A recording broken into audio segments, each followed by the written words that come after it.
وهذا واجبنا، يعني ما عندناش جميل حتى على بعضنا.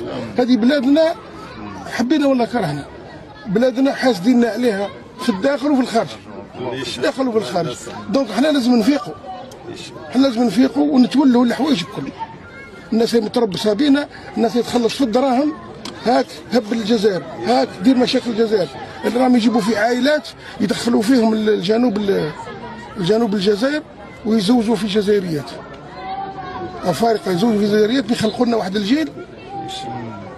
شو نقول لكم، هذه امور سياسيه انتم تعرفوها وتعرفوا الابعاد نتاعها، تعرفوا الابعاد نتاعها. حنا اللي باش يعيش معنا ولا يعيش من عندنا ما كانش مشكل.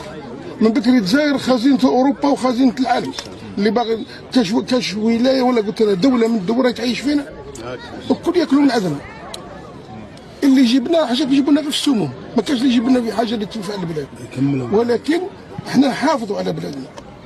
راكم تشوفوا غير بعدنا غير شويه على البترول، بدينا نخربوا في المناجم، الناس هبلت. كنا نروحوا لغار جبيلات الناس هبلت. درنا القمح قال درتوا الذكاء الاصطناعي. لا بصاص الدول يغطوا على الشعب تاعهم. احنا نغطوا على روحنا، احنا هذا ما يثبطناش العزيمه اننا باش نوقفوا على بلادنا. نوقفوا على بلادنا ونخدموا بلادنا، ما عندناش مزيان.